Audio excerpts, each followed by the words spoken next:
UDF സർക്കാർ അധികാരത്തിൽ വരുമ്പോൾ എല്ലാവരും ഉറ്റുനോക്കുന്ന മറ്റൊരു കാര്യം എന്ന് പറയുന്നത് മുൻ സർക്കാരിന്റെ ചെയ്തികളിൽ ഇവർ എന്തെല്ലാം നടപടികൾ എടുക്കുമെന്നുള്ളതാണ്. മുൻ സർക്കാർ എന്ന് പറയുമ്പോൾ ഒന്നും പറയാനില്ല. മുഖ്യമന്ത്രിയായിരുന്ന പിണറായി വിജയൻ സർക്കാരിന്റെ അദ്ദേഹത്തിനെതിരെ പല അഴിമതി ആരോപണങ്ങളും ഒക്കെ ഉന്നയിച്ചിട്ടുണ്ട്. അങ്ങനെ അഴിമതി ആരോപണങ്ങൾ ഉന്നയിച്ചിട്ടുണ്ട്, ഘോരഘോര പ്രസംഗങ്ങൾ നിയമസഭയിൽ നടത്തിയിട്ടുണ്ട്. ഇതിലെല്ലാം കഴമ്പുണ്ട് എന്നുണ്ടെങ്കിൽ അതിനെല്ലാം എതിരെ കേസുകളോ നടപടികളോ ഒക്കെ എടുക്കേണ്ടതാണ് എന്നുള്ളതാണ്. അതായത് 10 ദിവസമായിട്ടും മുഖ്യമന്ത്രിയെ പ്രഖ്യാപിക്കാതിരിക്കുന്ന സാഹചര്യത്തിലേക്ക് UDF പോവുകയും ആ വീഴ്ചയ്ക്ക് തുടർന്നുണ്ടാകുന്ന മാനക്കേട് മറയ്ക്കാൻ വേണ്ടിയിട്ടെങ്കിലും ഈ ഒരു തീരുമാനത്തിലേക്ക് UDF പോകേണ്ടതാണ്. മുഖ്യമന്ത്രിയൊക്കെ ആയി കഴിഞ്ഞിട്ടുണ്ടെങ്കിൽ ഇനിയിപ്പോ ഇത് അപ്ലോഡൊക്കെ ചെയ്തു വരുന്ന സമയം നിങ്ങളുടെ മുമ്പിലേക്ക് എത്തുമ്പോഴേക്കും തീരുമാനം ഉണ്ടാകുമോ എന്നുള്ളത് അറിയില്ല. എന്തായാലും തീരുമാനം ഉണ്ടായിട്ടുണ്ടെങ്കിൽ പോലും പിന്നീടും അസ്വസ്ഥതകൾ ആ മന്ത്രിസഭയ്ക്കകത്ത് ഉണ്ടാകുമെന്നുള്ളത് 100% ഉറപ്പുള്ള കാര്യമാണ്. എന്തായാലും നിസ്സാരമായിട്ടുള്ള ആരോപണങ്ങളൊന്നുമല്ല പിണറായി വിജയൻ സർക്കാരിന്റെ കാലത്ത് ഉണ്ടായിട്ടുള്ളത്. നമുക്കറിയാം, കിഫ്ബി മുതൽ ഇങ്ങോട്ടേക്ക്, മസാല ബോണ്ടുകൾ മുതൽ ഇങ്ങോട്ടേക്ക് നോക്കിക്കഴിഞ്ഞിട്ടുണ്ടെങ്കിൽ ഏതെല്ലാം തരത്തിലുള്ള അഴിമതി ആരോപണങ്ങളുമായി ബന്ധപ്പെട്ടാണ് ആ സർക്കാർ മുന്നോട്ട് പോയിരുന്നത് എന്നുള്ളത്. അപ്പോ കേരളത്തിൽ പുതിയൊരു UDF സർക്കാർ അധികാരമേൽക്കുമ്പോൾ കേരള ജനത സ്വാഭാവികമായിട്ടും പിണറായി വിജയൻ സർക്കാരിന്റെ കാലത്തുണ്ടായിട്ടുള്ള വിവാദ ഇടപാടുകളിലെ തുടർ നടപടികളിൽ എന്തെല്ലാം കാര്യങ്ങൾ നടക്കും എന്നുള്ളതാണ്.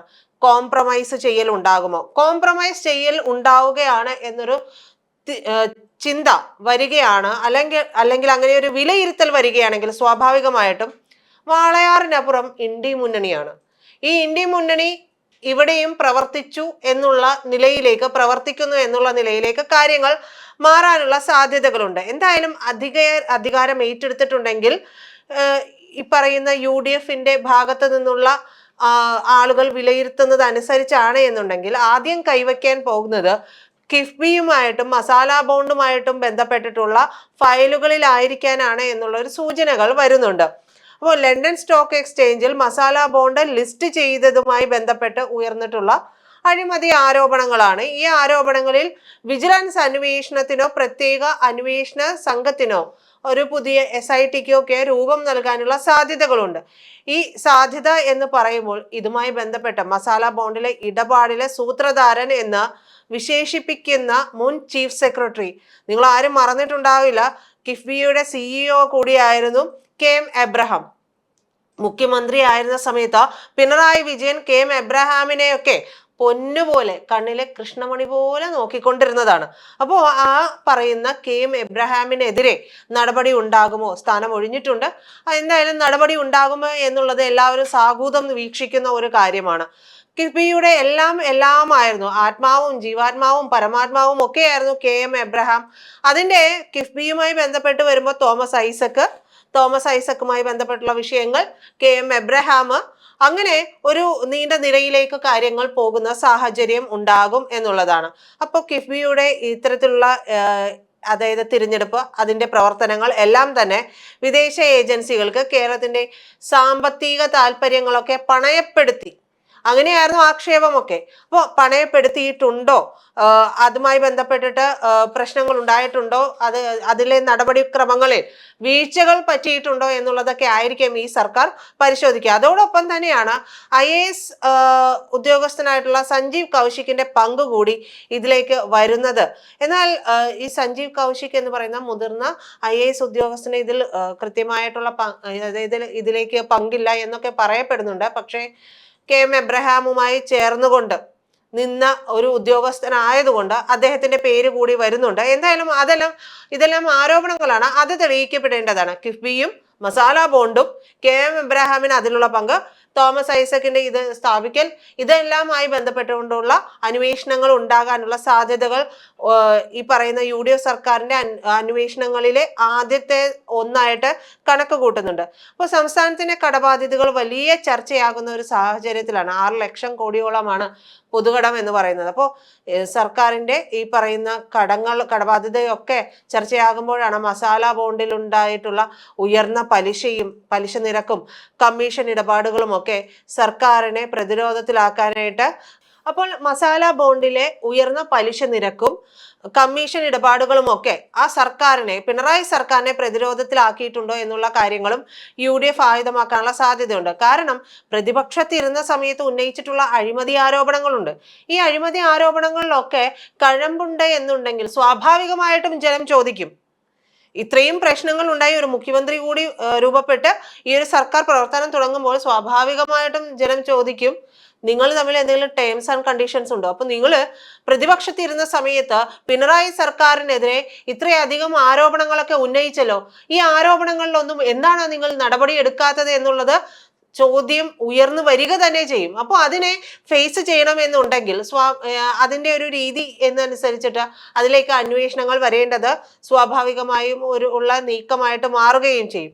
അതായത് അധികാരത്തിൽ എത്തുമ്പോൾ മറ്റൊരു നിലപാട്, അധികാരത്തിൽ ഇല്ലാത്തപ്പോൾ ഒരു നിലപാട്, അത് എല്ലാം വെറുമൊരു രാഷ്ട്രീയ പ്രസംഗങ്ങളായിട്ട് മാറുന്ന സാഹചര്യം അല്ല എന്നുള്ളത് തെളിയിക്കേണ്ടത് UDFന്റെ ബാധ്യതയായിട്ട് മാറും. ഇതിന്റെ ഭാഗമായിട്ട് തന്നെയാണ് ഉന്നത ഉദ്യോഗസ്ഥർക്കും രാഷ്ട്രീയ നേതൃത്വത്തിനും ഒക്കെ എതിരെ നീങ്ങാനായിട്ട് പുതിയ സർക്കാർ തയ്യാറെടുക്കുന്നത് എന്നുള്ളതാണ് പറയുന്നത്. ഇനി മസാല ബോണ്ട് മാത്രമാണോ എന്ന് ചോദിച്ചു കഴിഞ്ഞിട്ടുണ്ടെങ്കിൽ അവിടെയും കൊണ്ടൊന്നും തീരില്ല. നമുക്കറിയാം പിണറായി സർക്കാരുമായി ബന്ധപ്പെട്ടുകൊണ്ട് നിരവധി നമുക്ക് അക്കമിട്ട് എഴുതിയെടുക്കാൻ പറ്റുന്ന തരത്തിൽ നമ്മളൊന്ന് ഗൂഗിൾ ചെയ്താൽ പോലും ഉയർന്നു വരുന്ന ആരോപണങ്ങൾ എടുത്തു നോക്കിയാൽ മതിയാവും. അപ്പോൾ അത്രത്തോളം ആരോപണങ്ങൾ ഉണ്ടായിട്ടുണ്ട്. അപ്പോൾ അതിൻ്റെ പ്രധാനപ്പെട്ട മറ്റൊരു കാര്യം എന്ന് പറയുന്നത് ഇതിൻ്റെ ഈ ഭരണത്തിന് കീഴിൽ, പിണറായി ഭരണത്തിന് കീഴിൽ നടന്നിട്ടുള്ള ഏതാണ്ട് 22ഓളം, ചില്ലറയൊന്നുമല്ല, 22ഓളം അഴിമതി ആരോപണങ്ങൾ പുതിയ സർക്കാർ ഗൗരവമായിട്ടൊക്കെ പരിശോധിക്കും എന്നുള്ളതാണ് ഉയർത്തി കാട്ടപ്പെടുന്ന ഒരു കാര്യം. ഈ 22 എന്ന് പറയുന്നത് ചില്ലറയൊന്നും ആയിരിക്കില്ല, അതിന് മുകളിൽ ഉണ്ടെങ്കിലേ ഉള്ളൂ എന്നുള്ളതാണ്. ഫോൺ ഉണ്ട്, AI ക്യാമറ വിവാദമുണ്ട്, മാസപ്പടി വിവാദമുണ്ട്, കരുവന്നൂർ ബാങ്ക് തട്ടിപ്പുണ്ട്, അങ്ങനെയുള്ള എല്ലാ പ്രധാനപ്പെട്ട കാര്യങ്ങളുമുണ്ട്. അതിൽ നമ്മുടെ ശ്രദ്ധയിൽപ്പെടാതെ പോയിട്ടുള്ള, അതായത് ഉയർന്നു വന്നെങ്കിൽ പോലും പ്രധാനമായിട്ടും ജനങ്ങളുടെ മനസ്സിൽ ഉയർന്നു നിൽക്കാത്തതായിട്ടുള്ള ആരോപണങ്ങൾ പോലും ഇവർ ലിസ്റ്റ് ചെയ്യപ്പെട്ട് വെച്ചിട്ടുണ്ട് എന്നുള്ളതാണ് അറിയപ്പെടുന്നത്. ഇതിലേക്ക് വരുമ്പോൾ മറ്റൊരു കാര്യം നമുക്ക് എടുത്ത് പറയാതെ വയ്യ. കാരണം കണ്ണൂരുമായി ബന്ധപ്പെട്ടിട്ടൊക്കെ നോക്കുകയാണ് എന്നുണ്ടെങ്കിൽ ADM നവീൻ ബാബു, അദ്ദേഹത്തിന്റെ മരണം എന്ന് പറയുന്നത് എത്രത്തോളം വിവാദമാക്കപ്പെട്ടതാണ്. ആ മരണത്തിൽ കൂടുതൽ അന്വേഷണങ്ങൾ വരേണ്ടതുണ്ട്. അത് കുടുംബം ആവശ്യപ്പെടുകയും ഒക്കെ ചെയ്യുന്നുണ്ട്. PP ദിവ്യയും പ്രശാന്തനും ഒക്കെ ആയിട്ടുള്ള ഇടപാടുകൾ എന്തായിരുന്നു എന്നുള്ളതും ഒക്കെ തെളിയിക്കപ്പെടേണ്ടതാണ്. അദ്ദേഹത്തിൻ്റെത് ആത്മഹത്യ തന്നെയാണോ അതോ അദ്ദേഹത്തെ ഇല്ലായ്മ ചെയ്തതാണോ എന്നുള്ളതൊക്കെ തെളിയിക്കപ്പെടേണ്ടതാണ്. അപ്പോൾ ഇതിലെല്ലാം ഈ കേസിൽ ഉൾപ്പെടെ പുനരന്വേഷണം ഉണ്ടാകും എന്നുള്ളതാണ് പ്രതീക്ഷിക്കപ്പെടുന്നത്. മുൻ ഭരണകൂടം സംരക്ഷിച്ചിട്ടുള്ള പ്രതികളെ നിയമത്തിന് മുന്നിൽ കൊണ്ടുവരികയും അന്വേഷണത്തില് പാകപ്പിഴകൾ പരിഹരിക്കുകയും ചെയ്യുക എന്നുള്ളതാണ് ഈ ഫയൽ പൊടി തട്ടിയെടുക്കുമ്പോൾ UDF സർക്കാരിന്റെ മുന്നിലുള്ള ഒരു പ്രധാനപ്പെട്ട കാര്യം എന്ന് ഉള്ളതാണ്. അപ്പോൾ നവീൻ ബാബുവിന്റെ കുടുംബത്തിന് നീതി ഉറപ്പാക്കാൻ കഴിയുന്നത് വഴി എന്ത് സംഭവിക്കും? ഒരു ക്ലീൻ ഇമേജ് അവിടെ UDF സർക്കാരിനുണ്ടാകും. അപ്പോൾ വിജിലൻസ് അന്വേഷണമോ അതോ കേന്ദ്ര ഏജൻസികളുടെ സഹായത്തോടെയുള്ള വിപുലമായ അന്വേഷണമോ എന്നുള്ള കാര്യത്തിലൊക്കെ അതും ഹൈക്കമാൻഡാണ് തീരുമാനമെടുക്കുന്നത്. എന്തൊക്കെ സംഭവിച്ചാലും ഒരു സർക്കാർ നിലവിൽ വന്നാലും ഹൈക്കമാൻഡിനോട് ചോദിക്കാതെ ഇവിടെ വെള്ളം കുടിക്കാനോ ഒന്നിനും കഴിയുകയില്ല എന്നുള്ളത് തന്നെയാണ്. എന്തായാലും അങ്ങനെ തന്നെയായിരുന്നു LDF സർക്കാരും.